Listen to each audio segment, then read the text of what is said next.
Welcome to Bards and Barrels, the podcast for Dungeons & Dragons players new and old. I'm Ross Druce, and I'm joined by my friends and co-hosts Brett Miller and Phil Boone. We'll be exploring the world of Dungeons & Dragons in each episode, sharing our experiences, offering tips and advice for those who play and run this classic game. So whether you're a new player just starting out or a seasoned veteran looking to get a new perspective on things, Bards and Barrels has something for everyone. So sit back, grab a drink, and join us as we roll for initiative and embark on an epic adventure. It's time for another episode of Bards and Barrels. I'm Ross, along with me, Brett and Phil, as always. And tonight, back for another episode is Isaac and Matt. Guys, welcome back to the show. Good to be back. Good to be back. Woo! So tonight is a special night because we have once again wrapped up a campaign. We did a short one this time, kind of in between the end of our Descent into Avernus campaign before we kind of go back into the homebrew world of that whole storyline. And we played Light of Xaryxis. And so Matt thankfully DM'd this one, and he did a magnificent job. So I'm going to toss it over to him to give us a little bit of an overview, and then we'll go from there and see what happens, right? So Matt, take it away. Thanks for that. I mean, I knew I did an amazing job, but to hear you say it is amazing too. So humble. Yeah, right. So, Light of Xaryxis starts off basically your adventures. You're on a planet, and the planet immediately starts to become under attack. You don't know what's going on. Everyone around you is dying, and you have to make some quick decisions to escape the planet. And that will eventually send you into more wild space systems, the astral sea, as you sort of investigate what is going on to that planet. And you come across the astral elves, who were the ones that were doing the bombardment of that planet, and it's up to you guys to figure out how to either stop it or completely ignore it and let everybody die on the planet and commit genocide. Murder That was an option? I mean, that was definitely an option. You could have just decided to turn the ship away. Okay, so with that said, before we go any further, from this moment on, if you are a player and you are about to play this, spoiler warning, because we're going to start talking about our experience in this, so just fair warning. Also, content warning, we're not going to hold back in this episode, so there's going to be some language, humor, all the things, so if that's not your thing, it's up to you if you want to continue from here, but let's get into this. It's going to be a lot of fun. You've been warned. You might know some of our characters about how we really play. You'll find out about that here in a minute. Well, I think maybe we should start out by introducing your characters then. Yeah, so I played Rothan Night Spider. Rothan was a Hadizee rogue. Interesting thing about Rothan, I found out through this whole thing that I am not a rogue player. And I think everyone here will attest that this rogue was not very well played as a rogue. Now, You did fine. Hey, you stole some stuff at the end of the campaign. I did. That is true. And I think I saved it for the most opportune time because I think I ended up coming out with like 1,500 gold right at the end. So it's like, there was ever a time to roll some good numbers. That was it. I think my favorite thing, and I'll kick it over to Isaac here in a second, was some of Rhodey's backstory. We nicknamed him Rhodey, Rothan to Rhodey.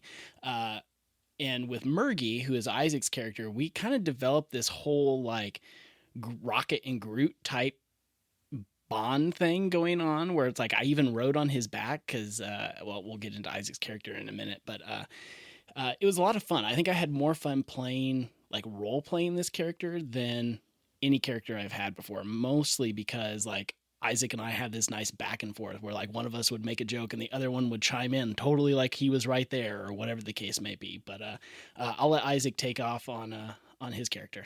All right. This season, or this campaign, I played Murg, who is a GIF artificer. And the artificer class, just like Rhodey, I would say I was not a very great artificer. Being the first time I've ever played one, because of this campaign, you were allowed to play one. Definitely different, but fun, especially if you were to have like a long campaign and you could really get into all the very intricate details of what you could do. But it was a fun campaign. I would say our group's like chemistry altogether was really good. With my cellmate Rhodey, Heck yeah. we were able to get ourselves into all sorts of sticky situations and out of those And same out of them. situations. That's right. But yeah, it was a good campaign. It was a lot of fun with you guys having like a shared backstory for a lot of the campaign because you guys could feed off of each other and bounce things back and forth that only you guys would know as inside jokes that really elevated the role playing, I thought, from what we've done in the past. That is true, Brett. One thing I would say is when Roddy said that he was riding on my back, it's important to understand that a GIF is like a hippo build, basically, for lack of better terms. And yeah, so just the chemistry was right there. Anywhere I went, he was there as my companion, basically. That's how you gain extra movement too. It's a lot of fun. Yeah. I know Brett and I haven't introduced our characters yet, but there may have been like a little like jealousy going on at certain points, and Brett's character has, as you'll learn, had the opportunity to like grow in size.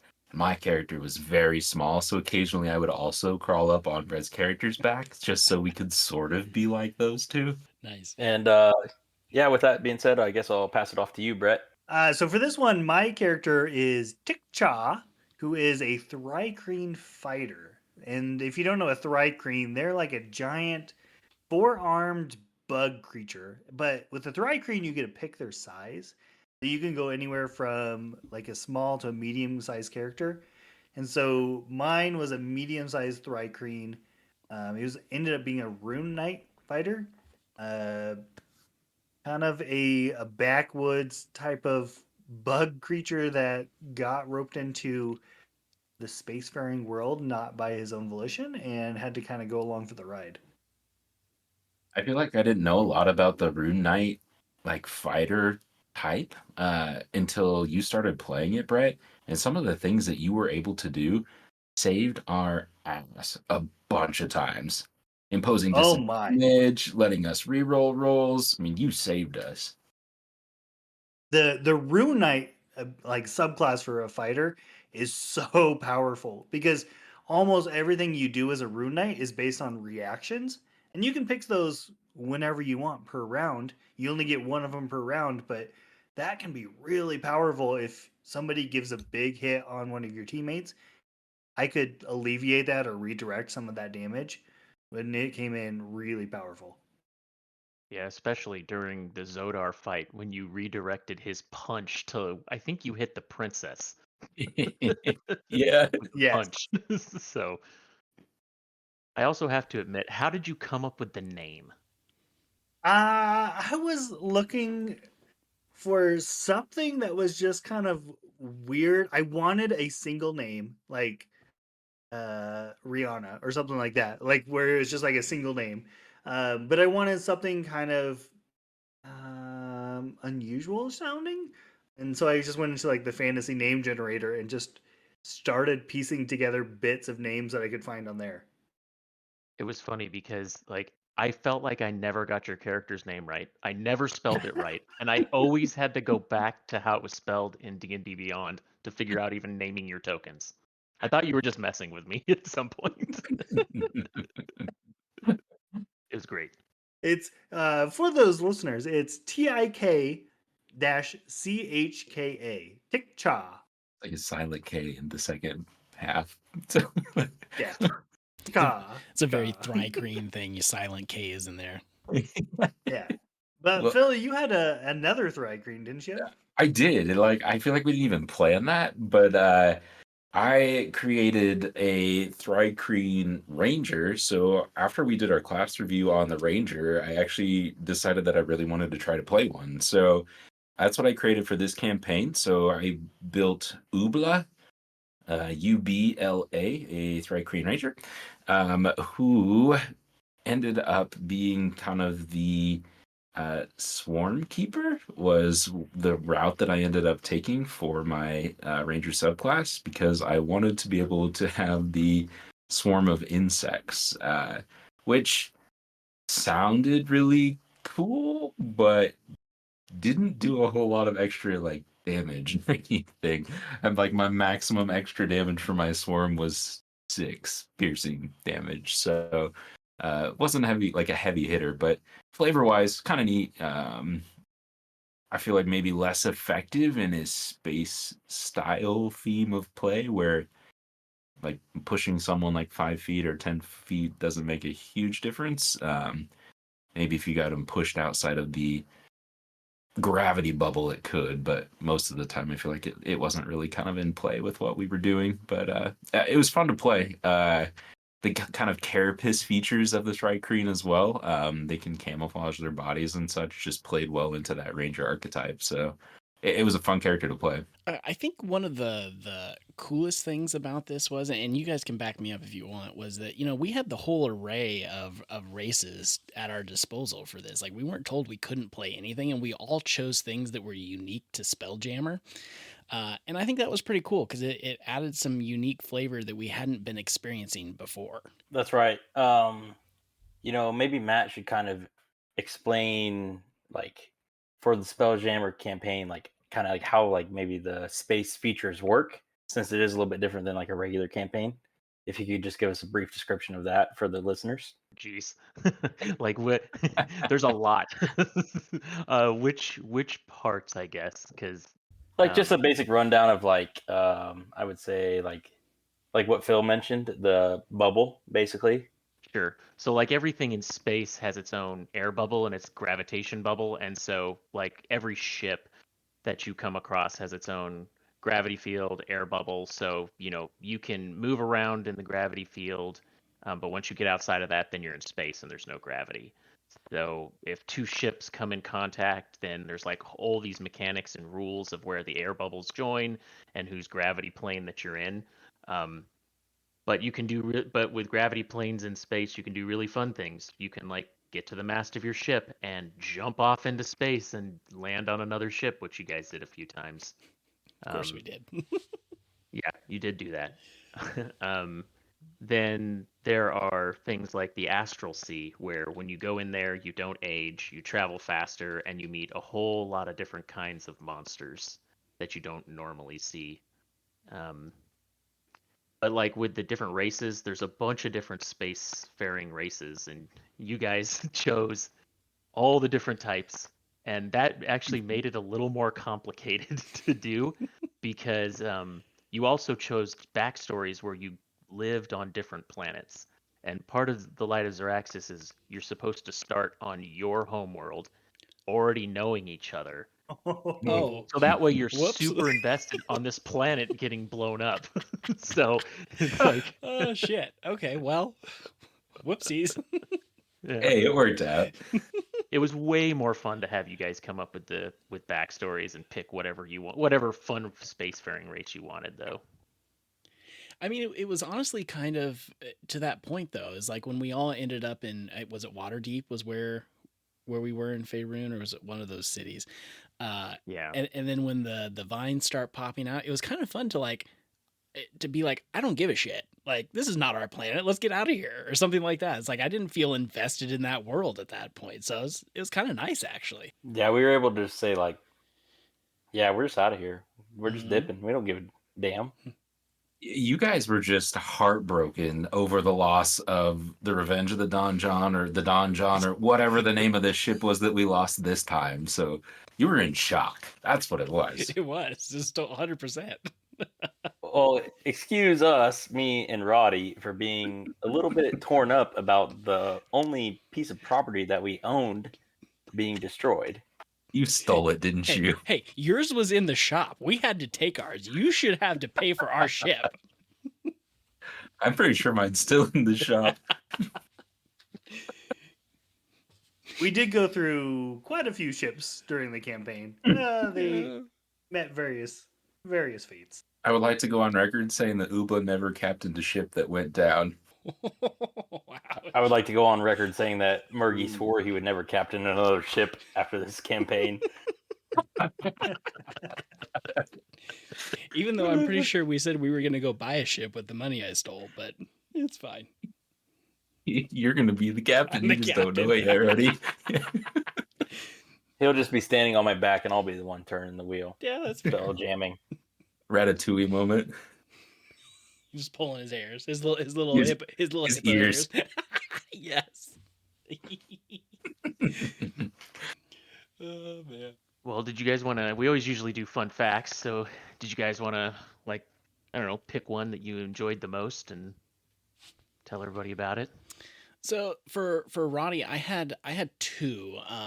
One of which I had completely forgot about, and Phil brought it up, was that Roddy had a favorite drink called the Stellar Zest Elixir that was made with Carillion whiskey, called the Stardust Nectar, which is made with steeped herbs and illegal hallucinogens, which is right up his alley. But the other fact that I like that gave him a lot of flavor that I feel like I brought up quite a bit were two things. He wore a bowler hat and he always smoked a cigar. And he would always like pull a random cigar and you never knew where they came from, but he like randomly he would pull out an unlit cigar and pop it in his mouth and be like chewing on it or something. So I like that one just because it had so much flavor elsewhere. Like it was just part of his personality. And so I think that one is probably my favorite. I would say for Tikcha, one of the first random facts I had kind of spurred most of the rest, which was that he grew up on a turnip farm. And after that, almost everything else was based around turnips and how he could identify over 500 different turnip varieties by smell alone. Um, he learned a lot from his turnip growing grandfather. Well, they lived on a far off moon, and just all sorts of other things based on that one random fact at the beginning. I'm pretty sure that's how you tried to win the princess's favor, was with your like vast knowledge of turnips. Yeah, I mean, I was pawning off turnips onto her, and she was digging them. And it almost worked. Almost being the operative word. Almost. She catfished you. I feel like I've heard more about turnips in the last 6 months than I had in the previous 6 to 10 years of my life. Turnips are just not an everyday thing for me, you know? Oh, man, really should have been spouting off random turnip facts like every 5 minutes through this whole thing. That would have been Real life hilarious. question for Brett the human and not for Tickchaw the player. Do you grow turnips in your garden? No. Okay. I don't like them. I don't know how turnips got picked out of everything, but I was like, what's the most random thing? I think I was picturing like the Martian when he's trying to grow potatoes on the moon or on Mars. I'm like, what can you grow on a random far off alien moon? Turnips. That's awesome. Of the whole world of vegetables, you went with turnips. I like it. Turnips.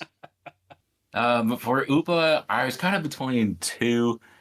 So I think I'm going with my two favorites. So one of them is Uba's peculiar fondness for a sweet and crunchy snack called Cosmic Candied Crickets, which did kind of come into play a little bit throughout the campaign too. But these aren't your average crunchy cricket snacks you might find on Faerun. These are specially bred spacefaring crickets raised on asteroids.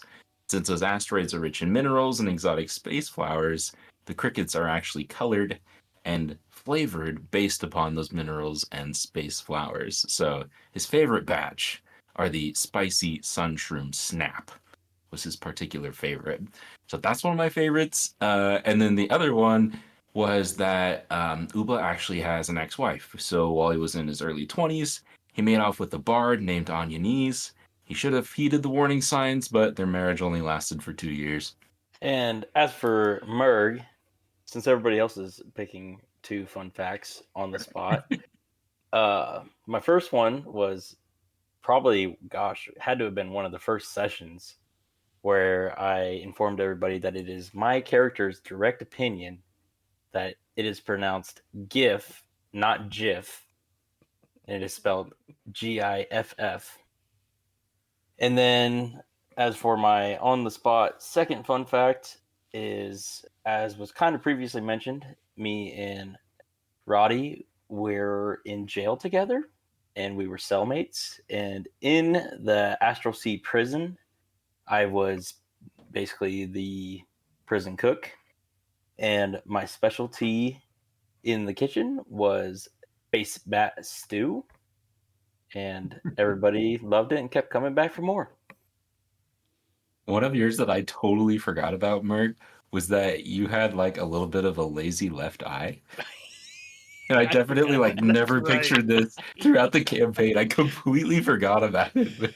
Right, crap. right, and one thing that is true of like the GIF race in particular is that we are, what would you say, specialized or gifted in like shooting type of weapons. So like this campaign was different from others where we were able to have guns. And so like I was obviously right eye dominant and did not understand how to use my left eye. That explains so much. There could have been so many like flavor things we threw in there. Like if you were standing on his left side, you come in like, Merg, over here. Oh wait, he can't see you. My bad. One thing I really liked was was your guys' backstories. I did feel like, yeah, I asked you all for backstories, and pretty early on, which significantly helped sort of mitigate the issue I was having with putting you guys on the planet and trying to create some kind of like investment in the planet or in space in general. So I'm just curious, like, did you guys spend a lot of time on those backgrounds, or did you just like flick them out after I asked you for them? I feel like when we had our session 0, that Isaac and I had like similar-ish backgrounds, and then we did like a sidebar in that session 0, and we kind of came up with a joint backstory at that point. I think that's where we came up that we were in the prison and stuff together, and kind of that's where we developed the Rocket and Groot thing. So I thought that was not entirely on the spot, but at least for us, like we did do it like pretty much before we started playing. Yeah, that's right, Ross. We had our own separate group chat, just me and you, Oh, that's right. where we basically laid it all out and said, we are prison inmates, we're prison inmates, and we had our own ship together and we had our own business together. Basically, we were what? We were like the Robin Hoods of space originally Yep. before we got caught up in the Light of Xaryxis campaign. Good times. I forgot that we had that separate chat together. We could have been like totally use that as like we were passing notes back and forth to keep it from Tikcha and Ubla or something, because they could talk to each other without us knowing it. Yeah, So we should have been that's like true. passing notes or something. That would have been hilarious. It worked. You spend some time in a cell with somebody, you really get to know them inside, and we had a lot of inside jokes and backstory that just like did not have to be explained. I don't remember. There was one part of the campaign where we walked into a bar and I looked over at Rody and I said, "Now easy. Remember last time that we walked into a bar together? You don't need to be getting in trouble again or something." I Just think good banter. It was really good banter. I think this is the only campaign I've ever been in where like the backstory grew as we went through the campaign because of those. Like you would say something and then I just ran with it and like made some kind of comment about it, like, "Oh yeah, I remember her," or something like that. Yeah, constantly developing like lore and canon. Yep. I'd like to address this passing back and forth notes thing because I'm pretty sure on one of our journeys that one of you had to learn how to write. No, that was Tikcha. That was Tikcha. Oh. Because we were teaching him dirty words. Like we were writing dirty words. That was Roddy's whole deal with Yeah. Tikcha. As I was going to teach you, but I was teaching you like ass shit. Yeah, Tikcha was illiterate at the beginning, at least the beginning of the campaign. So Tikcha, I started with a simple concept, and then I'm like, I need a little bit more. So the first part of the backstory was just that he was born and raised on a small, like rural moon of some far off island, and they were just a bunch of farmers on this island.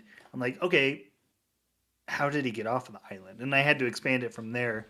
And so I added to it by saying that the island, or that his tribe on the island, was attacked by a lunar dragon, and then he got captured by pirates and was forced to work on their ships for many years, and finally was able to escape from his cell at that point. And that's where he got into where we picked up the campaign. He had just broken free from the pirates and was getting off on his own. but looking for revenge upon that lunar dragon. Yeah, your backstory more than anybody's like set the scene for like a revenge tale, because part of the thing when you sent me that backstory was it was a lunar dragon, but it wore a pearl necklace. So there was something like to identify it. So I changed the dragon that the princess could manifest from a solar dragon to this lunar dragon to try to create that revenge story for Tikcha. Oh man, I remember the first time we came across that lunar dragon. It was like, oh my gosh, I know this thing. I was like dancing in my seat, like ready to like fight this thing. And we were nowhere near ready to. We were like level 2 or 3 at that point. I don't even know if you had your axe yet, did you? Oh, I didn't. Yep. I ended up with like a Dragon Slayer axe. That was nowhere near. So I was just going in with like a great axe or something at that point. Nothing capable of taking down a dragon.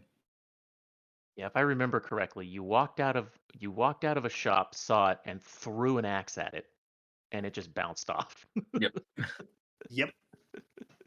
I think for Ubas, I had just a general like concept when I went with the ranger for this campaign.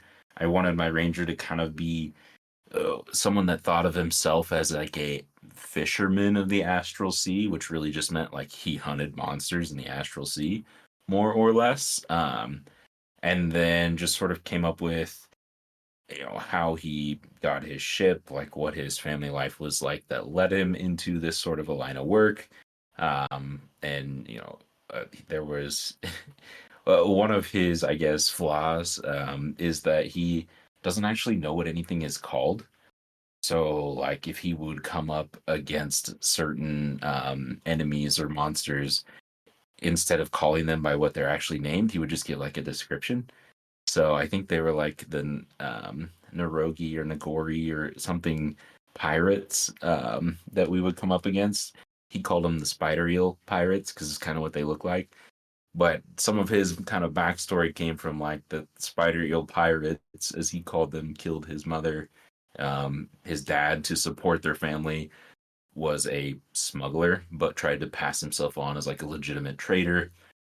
Eventually, he got into trouble with some pirates, and they fed him to a one-eyed shark, which we end up coming up against several scavers later on in this campaign.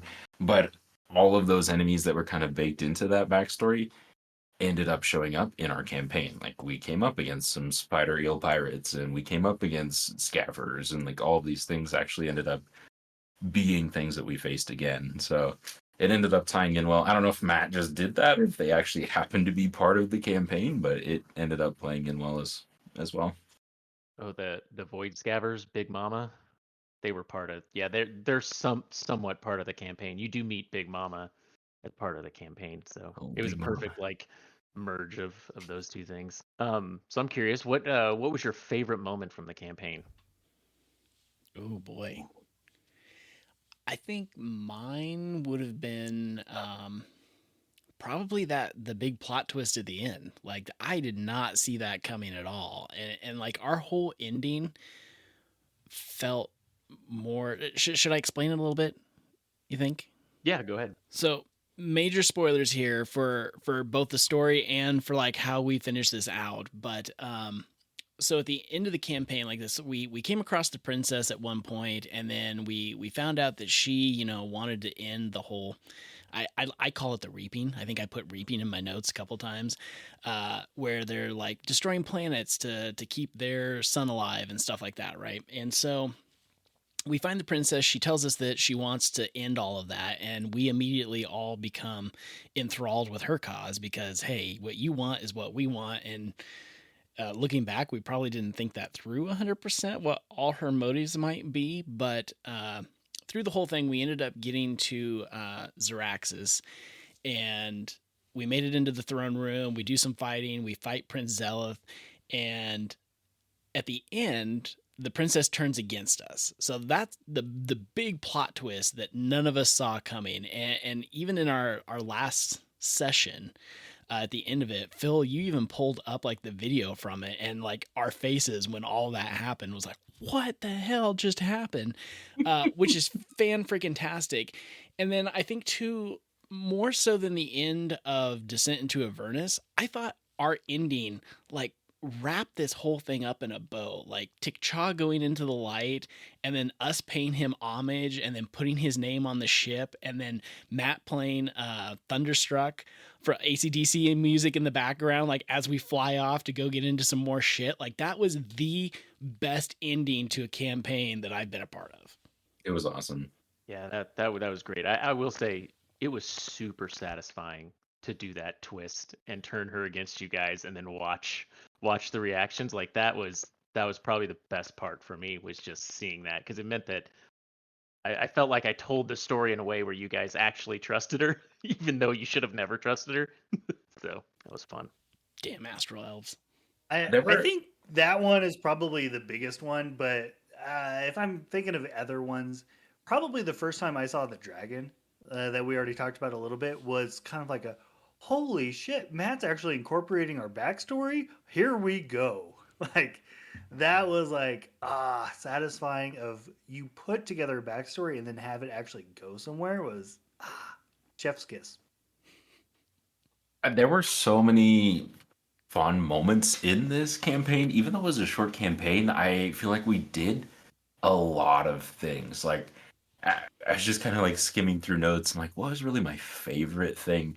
And there are a bunch of things that I loved, but the first one that I came across that I tend to forget about until I see it again was we were just traveling through space, right? I think we were traveling through the astral sea. We spent like 4 days traveling somewhere. Oh, we were trying to find Topola, a friend of Krusty Crux. And like the second day, this huge dragon comes flying through space and like pops up to the side of the boat and goes, "Hey, I got a riddle for you." We solved the riddle, and he gave us all of these like Michael Jackson themed items that were fantastic, like the sequin glove of the smooth criminal, the wand of smiles, the boots of the moonwalker, and a circlet of trust. So like those were awesome, and those eventually came into play later in the story when Rhodey had to put on a performance to persuade some people to join our cause. Like I thought that was a really fun moment. I really enjoyed our encounter with the murder comet, which was really just funny. Like there was nothing special about it. It was just hilarious. So that was a fun moment too.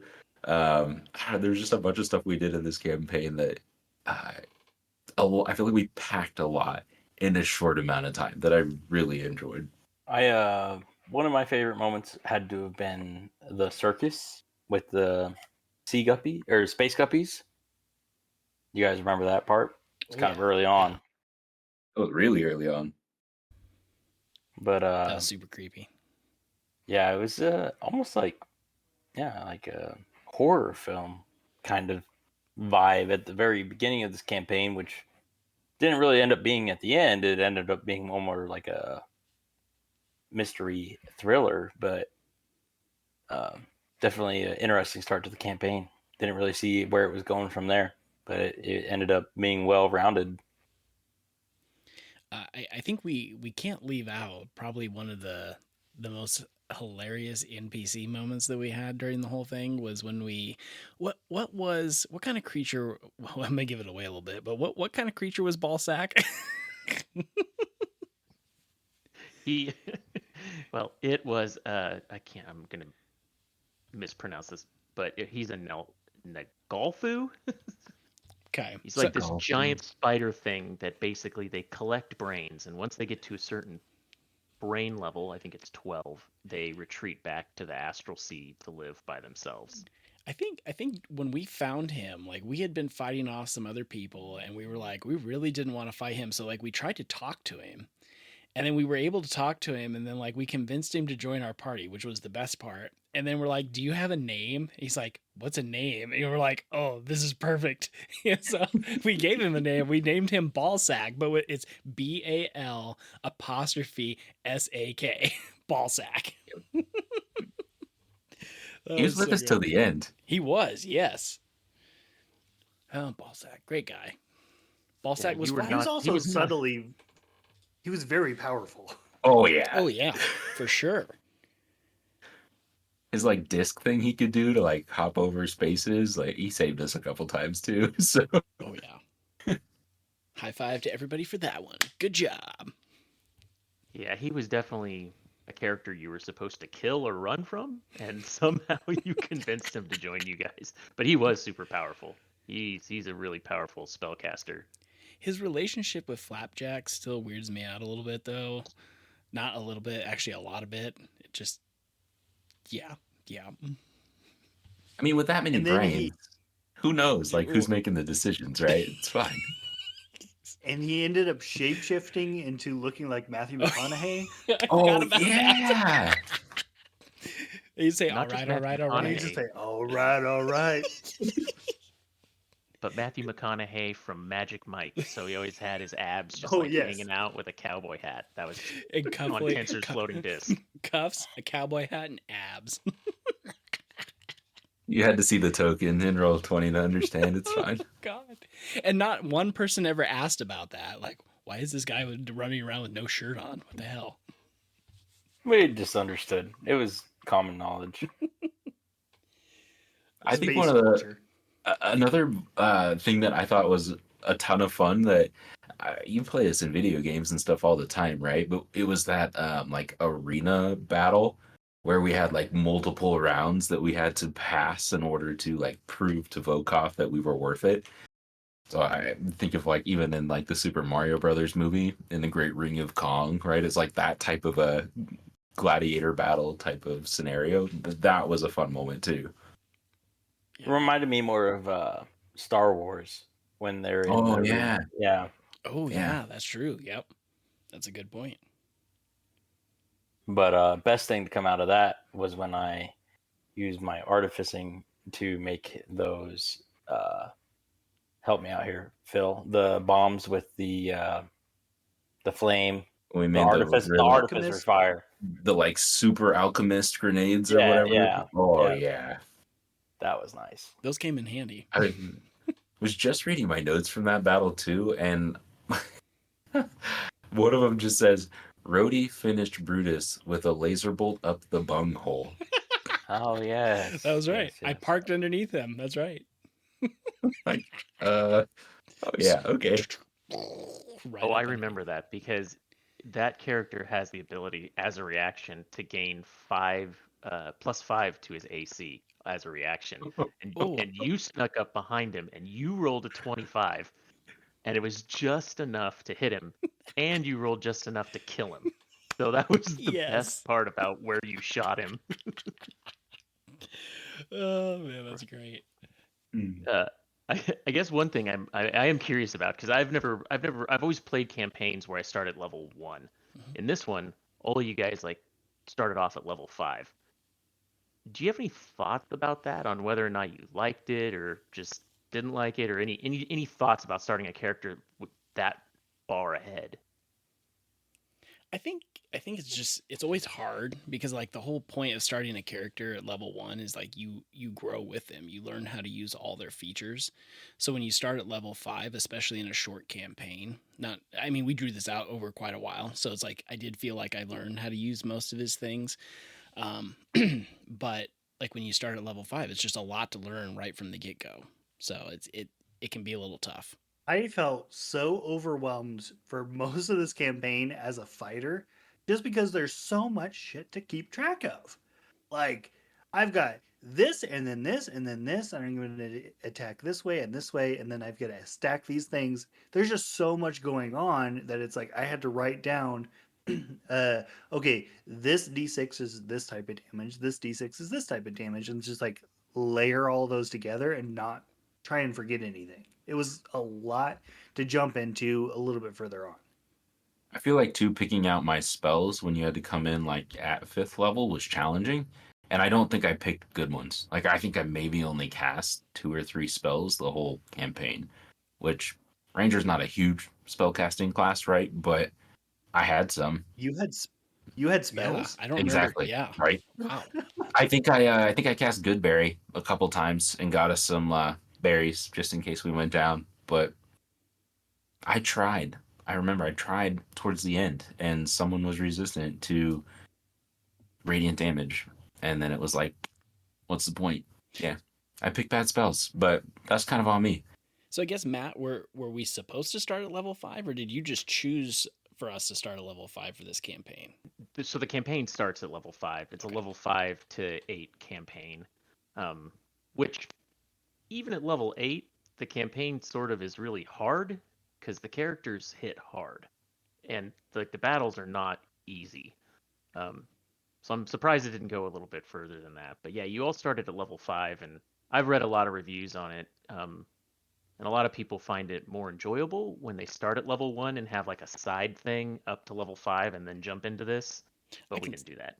I can see that. I mean that's like the house at the beginning of Curse of Strahd. The whole point of that is to get you up in levels before you actually start facing the people who can kill you. So I think that would be fun. I think that would be another way for you to grow your backstory. I don't think we needed that by any means. We did a really good job with that, but it could be fun to do it that way. I think that's how Storm King's Thunder starts too. You start as like level 1, but it's like, hey, you're gonna do this little introduction for the first several levels to actually get you to start the meat of the campaign. This problem comes up in so many campaigns where it's delayed gratification. Your best, most like impactful content is typically between 5 and 10. But you need those levels 1 to 5 to really get going into your character, which a lot of people want to bypass, so I understand that, but it tends to be a lot more satisfying if you go through the rigor with those first 5 levels. Matt's point about this campaign, I think out of any of them I've ever played, these were some of the most challenging like combats. I feel like we had to be strategic. We had to make sure that we watched out for one another, and there wasn't a lot of like resting time. I feel like this campaign did a good job of that, of keeping you out of some of your best features because you didn't really get a break. I think to your point about strategy, Phil, I've never been in, like you always end up in a situation where you flank people, right? And then you're like, oh yeah, I get advantage because we're flanking this guy and we're all around it. But we intentionally did that in several fights because who we were facing was way more powerful than us or had a super high AC, and that was how we got around that, was roll with advantage. And then luckily, most of the time we rolled well enough to actually do some damage. The one thing I will say is that you never want to be stuck in a space battle. We lost so many ships. It was so bad. I think that was our first time, at least since all 5 of us have been playing, that we have been in a large scale battle. I don't think we've come across that yet. That was a lot of fun just to experience that. I would say that, like you said, Ross, since all of us have been playing, that's the closest we've ever come to a total party kill as well. Oh, yeah.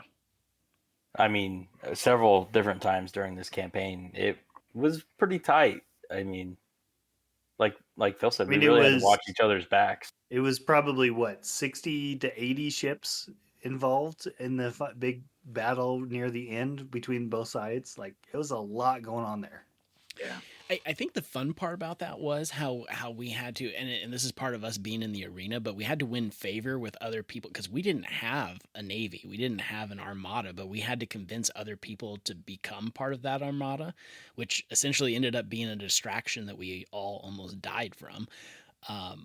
But it was really cool to have to go through the logistical pieces too, because there was a lot of fun role playing that had to be done. That was where that performance happened, the Michael Jackson performance, and then we had to win the arena battle, and then all those things had to come together just to get us to Xaryxis in the first place to get into that end game. So it was really cool. I enjoyed that too, quite a bit. Yeah, the combat in here was tough, and I'll be honest, you guys were basically eating my action economy in the beginning of this campaign pretty hard. So I kind of ratcheted it up a little bit by adding some more enemies to fight on some of these, just because I want combat to be fun.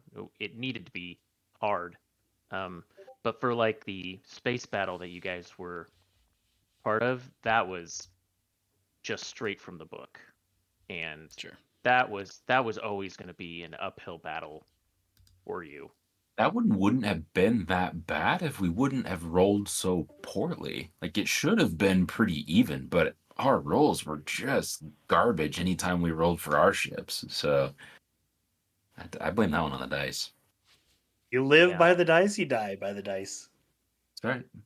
That's true. I did give you an opportunity to do that. All right. I think one of the things we got to talk about is weapons you guys got.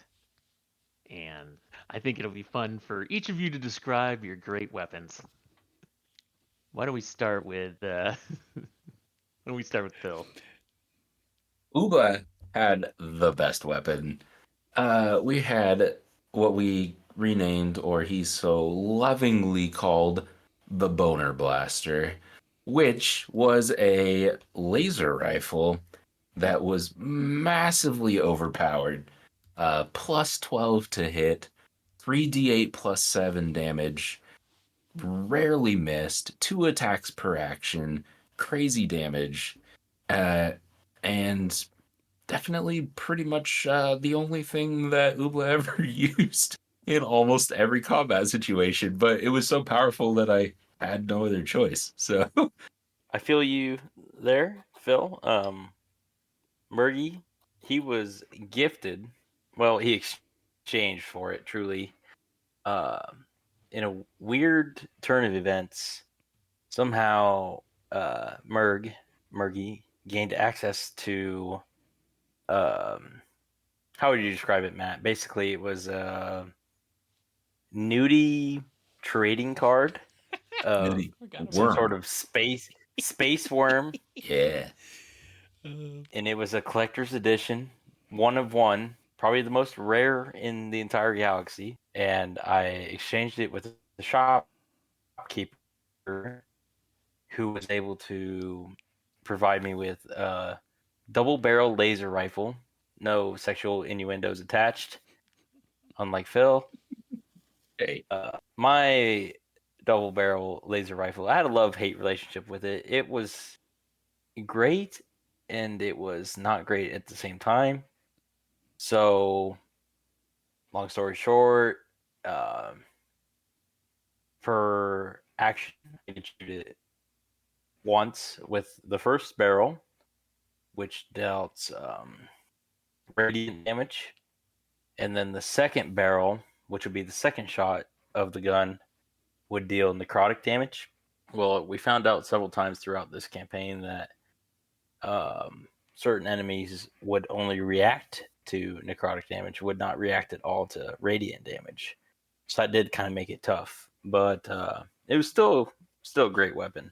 I'd say Tikchaz was fairly well balanced. I picked up a Dragon Slayer Great Axe, which was a +1 Great Axe, but it dealt 2d6 slashing and 1d6 lightning damage by default. And then it had some extra charges for extra things that it could do. But the biggest thing that it could do was if you were attacking something of dragon kind or a dragon type of character, it would also deal an additional 2d6 of lightning damage on a hit. So that came in really key at the end when we went up against the big bad lunar dragon that Tikcha's life goal was to take down. But outside of that, like it was really powerful in that regard. But outside of it, it wasn't that more powerful than a normal great axe, I would say. Like mine was somewhat similar. When we were in the marketplace, I ended up getting its stats are the laser rifle, very similar to the boner blaster, but in my mind it was a laser bow for Rhodey. Don't ask me how exactly that works with a laser bow, but it was fun to play, and it obviously it came in clutch with the through the butthole shot. So, but beyond that, I mean, it was just something to give me a little bit more than just my daggers, to be honest. So I was just checking out my notes from the session where we got the worm cards, and that was the same night that we named Ballsack. But I found this little bonus, nice little gem I left in here that I didn't remember, is that we named him Ballsack with a nickname that none of us obviously ever remembered. He had a nickname of Scroat. And that all I don't happened remember that at before. all. That happened before we got the worm cards. oh man, What a night. We were on fire that night, I guess. That's peak storytelling there, boys. Peak storytelling. Was that the same night Sartell died too, or was that a different night?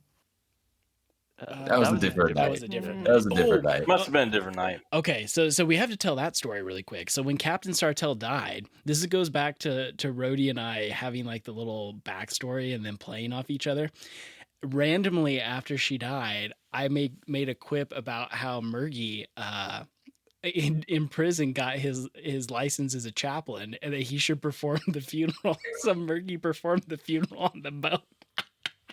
And then you had to roll to make It sure was, you convinced all the shipmates that you were actually being sincere about it. It was a proper Vikings funeral in space. Oh, this is after though, Murgy prepped, I say in air quotes, the body, aka he fully looted and caught the feel. Specifically, I have this listed before he performed the ritual. Oh man. Yeah, I definitely have. Murgy searches the body and feels her up. I have that in my notes as well. Hey, you had to sell the bit. Hey, Murg. listen. It's fine. Murgy never claimed to be an honest man. But out of all the random stuff we found, Murgy also found a container of glitter that, when used, would give a +2 charisma to the wearer. That is one item that we should have used Found at some point. someplace. Surely we dumped that shit out. Obviously, yeah, that must have got lost in notes because that never came. We should have had that when we were giving those epic speeches at the end, Tick-Cha, because he could have just like thrown the glitter up and whoosh. You also had the pet rock that you could like throw at people and it would heal you. Oh, and yeah. nobody ever used that when you guys were almost dead. Shit. Oh. Not Rocky. Right.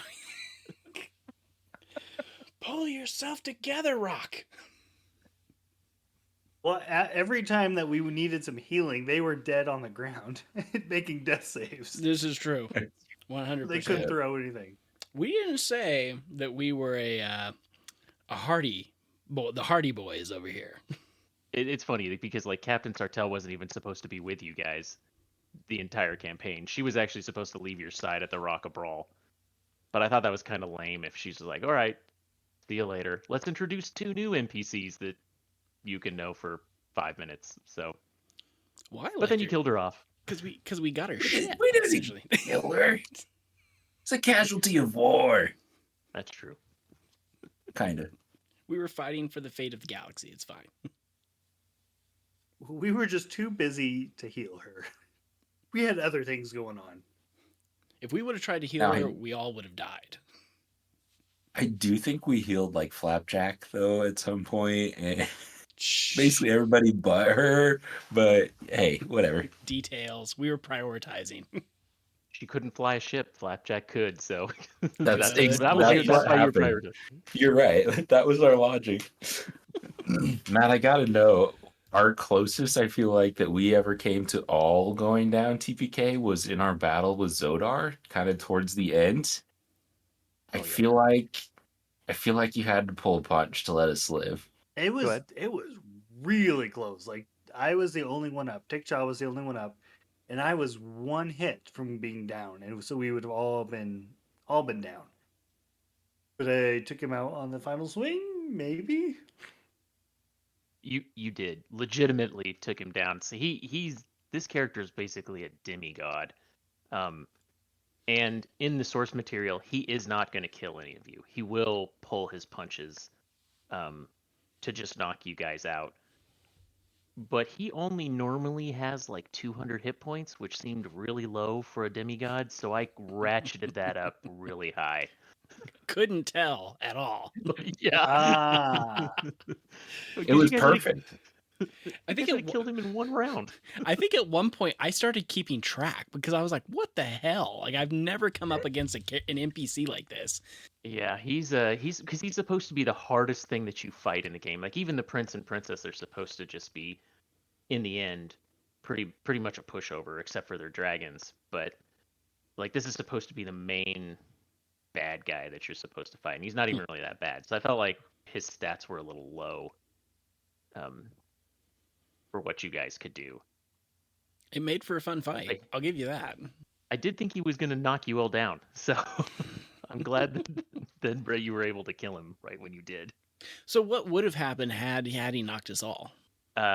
You would have lost, so the princess would have lost her claim to the throne, and the prince would have taken over, and Zodar would have talked to you the same way that he did. He would have then cast the wish spell, which he did in this as well. I just didn't call it out, but he would bring you guys basically back to life at 100%, all your skills and spells reset, and then you would have to fight the prince and the princess as well. Or the princess would run away, the prince would be the one you'd have to fight because you'd have to try to get the ring from him, or he would try to prevent you from going into the light.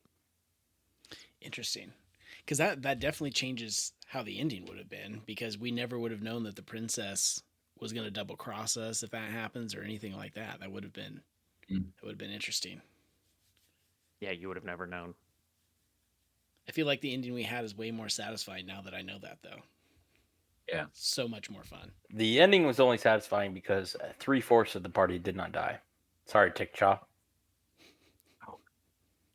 I thought you meant leading up to that part. I'm like, he's the only one that didn't go down.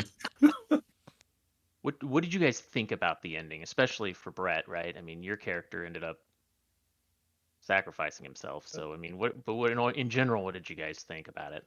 So, holy moly, there was a lot going on right there at the end. So, we had the choice to send someone into the light to like destroy the sun and destroy the Astro Elves, but they had to go willingly. And so we volunteered Murgy to go in, and then he gets like halfway and then gets us feeling like, I probably shouldn't be here. And so he comes back out. We're like, shoot, well, now what? Because we need to send somebody, and we had the blessing from Zodar that we're gonna be fine. Just go ahead. It was gonna be risky, but Tickchaw's like, I don't have anything left to live for. My whole purpose in life was to kill this lunar dragon that had destroyed my homeworld, and so I'm like, why not go for it? Like, his mission's kind of complete, and so he walked into the light and is no more. So the first character on my D&D Beyond sheet that now lists dead in front of their name. I think without Brett's backstory, that the ending of this would have been completely different. Because the way that the story, the Lunar Dragon, everything tied into his backstory, it was like this fulfillment of his life's purpose. Like, he accomplished the one thing that would set out to literally say to his character, I have completed my mission. And that happened. So at that point, it was like a natural step of, I've done everything I came here to do. I can do this next thing to literally like save future planets, save the universe. So if it wouldn't have been that way, I think it would have been a different conversation, right? Like, we could have been talking about, hey, we don't really want to do this. Like, Ballsack, Flapjack, what do you guys think? So it just worked out perfectly. I think too that having Murgy go first made it feel very human, because it's like there is that we didn't know what was on the other side. We interpreted it as we were going to go dismantle something up there, almost like it was a machine. So that's why we thought Murgy should go do it, because he was the artificer. And then he gets in and gets these feelings that it's not really natural. Like, what I'm doing here is not right. So I maybe shouldn't keep going. And then he backs off. And then because Brett's character did feel fulfilled, went in and completed his story arc in this nice little, wrapped up in a nice little bow and everything. I think had Tickchaw done it from the get-go, it still would have been fulfilling, but it wouldn't have felt the same way. It wouldn't have been as grounded as how it ended up being. I think it ended up being more emotional because somebody tried it and said no, and then Tickchaw did it. That's totally true, Ross. When my character, Murg, first started going into the light to basically wrap up the campaign, he was just getting all sorts of bad feelings. He was starting to take some damage. And, I came out at least one time and said, hey, I don't know if this is what it's supposed to feel like. I don't know if this is what I should be doing. And I think I went back in once more and then ended up coming back out again. And then that's when Brett's character, Tickjaw, just said, you know what? I've fulfilled my prophecy. My life's work is done. And I'm ready to take one for the team. And we were able to finish the campaign. I think Matt, there was a moment in there where you changed the tone of it between when Murgy went and Tickchaw went, because I think it was Ballsack that went in, and you were like, he puts his hand on Murgy's shoulder and was like, "Hey, bud, this is the end of the game. This is not just going and destroying it and you're going to come back. This is it right here." And that, like, how you phrased that and how you said that was like a very solemn moment. And it's like, you don't get a lot of those because we're very lighthearted when we play this game, but it was like one where like all of us were just like so like zoned in, it's not zoned in, but we were very locked in on that moment and what was going on. And it was like the whole tone of the end of it just went so well together with Murgy, and then you playing that as that transition, and then Tickchaw into the ending was excellent. And the music only helped, which I didn't realize it was Bluey until you said that. But that, now that you say that, is like freaking amazing.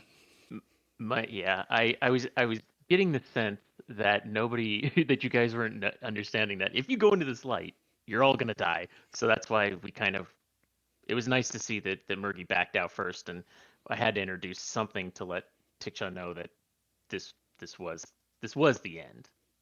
It was perfectly executed though. Like if it wasn't written that way, you did such a good job, because I, even thinking back to that, like I very specifically remember that feeling where you're like, he takes another step and he's one step away and he feels a hand grip his shoulder and it's Ballsack telling him it's a one-way trip.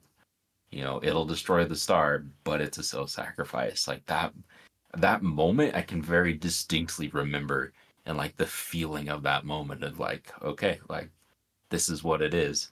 And then in our true fashion, Brett's character's like, just name the ship after me, because that's just who we are, but I'll do it. And then to pay tribute to Brett's character, Tickchaw, it's been a whole campaign. Even more, I went and sliced the head off of the dragon that he slayed in his prophecy and proudly hung it from the front of the boat. Yes.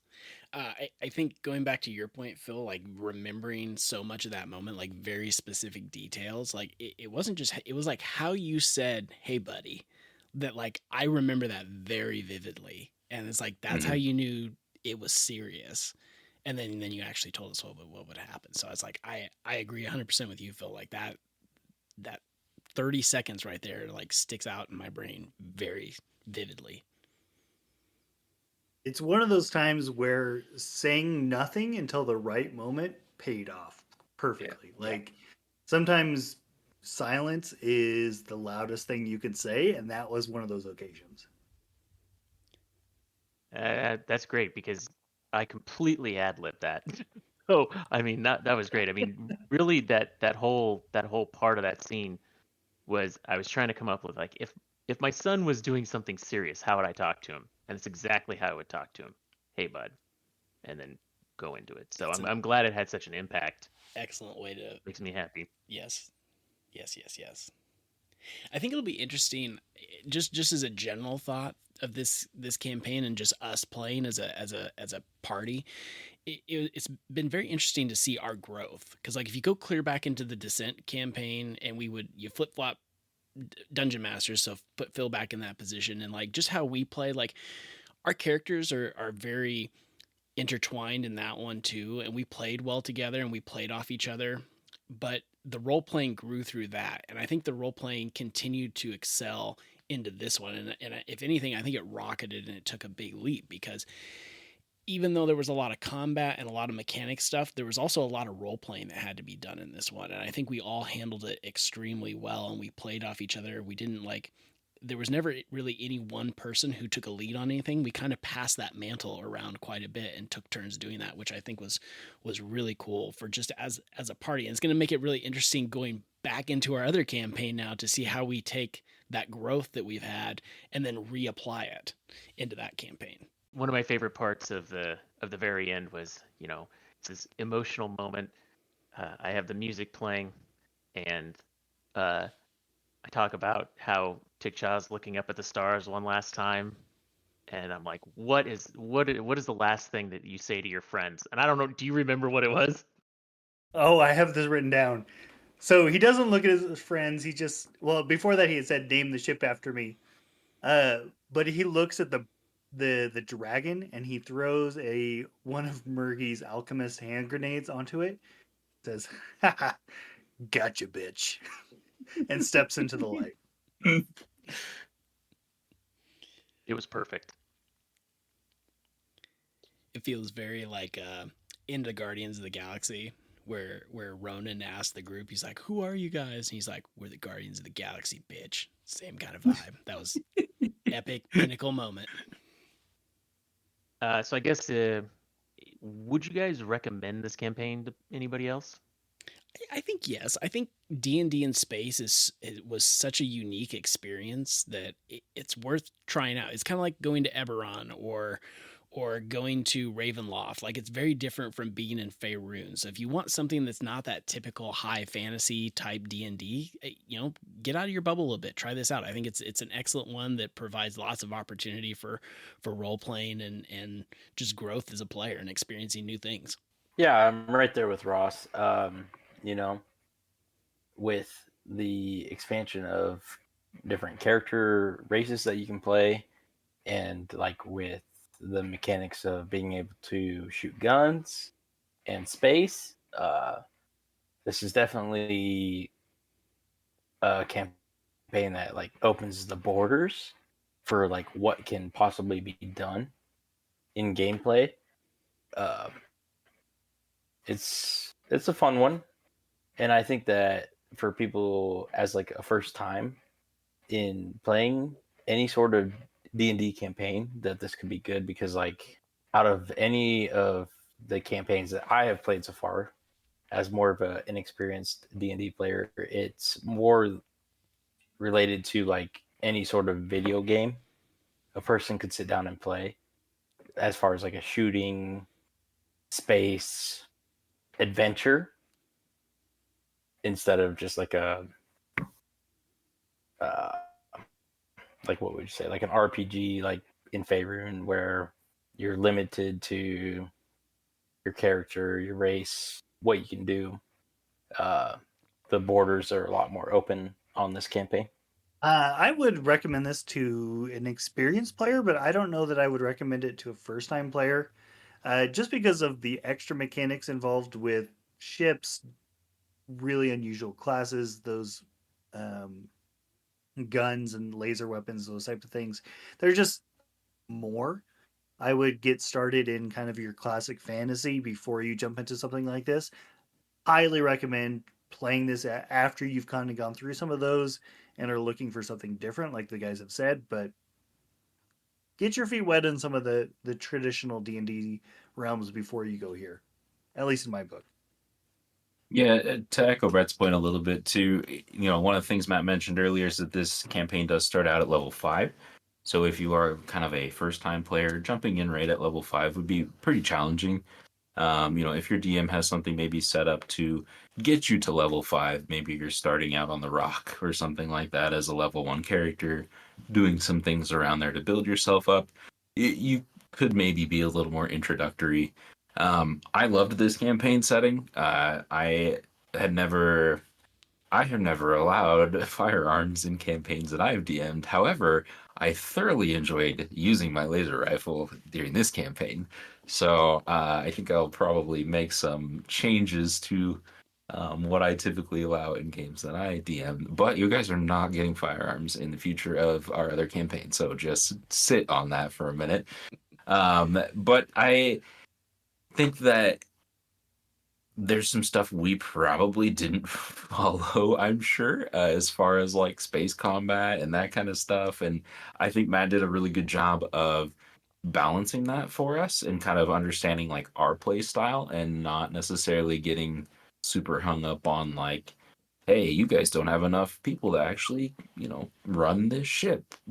Certain things like that we would have been super limited, right? We would have had to go like recruit a crew and do all these other pieces. So um, I would say if this is something you're interested in playing, know that it leans heavily in kind of the combat pillar. You get some exploration and it has good social too.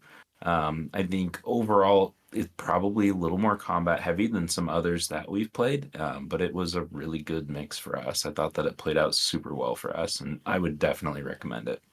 All right. Well, I guess finally, is there anything you would change about the campaign?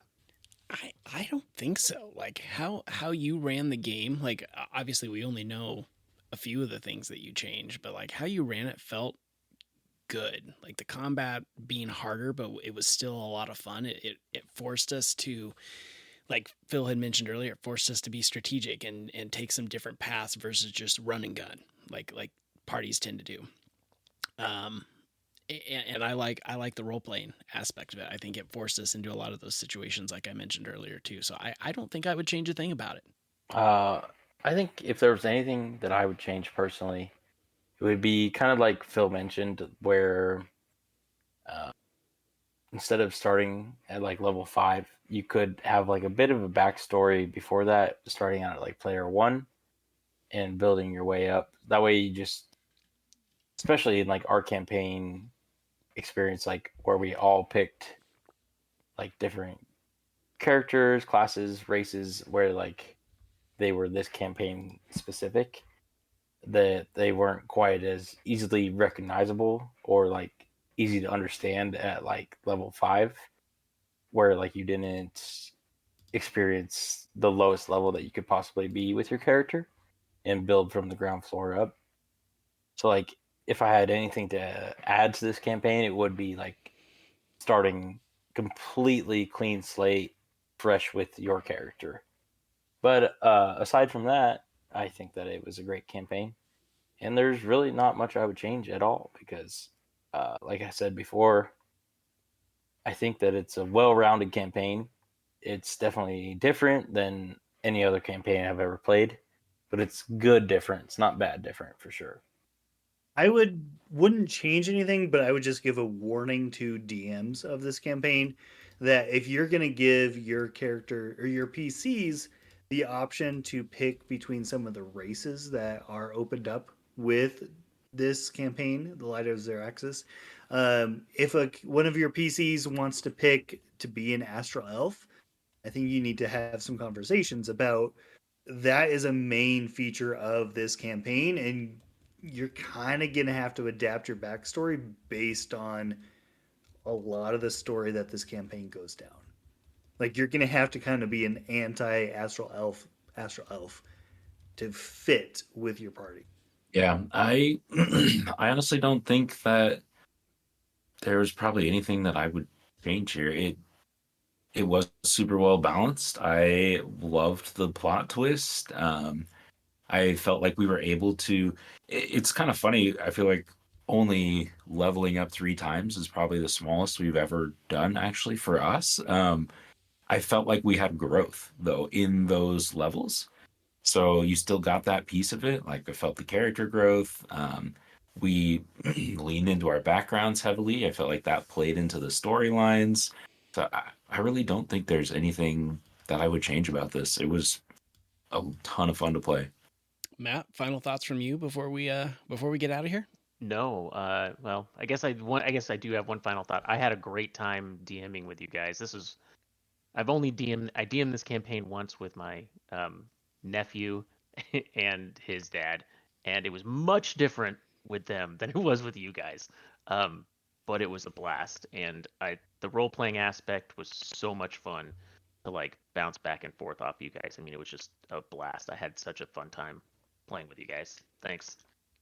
Thank you, Matt. No, thank you. Yeah, absolutely.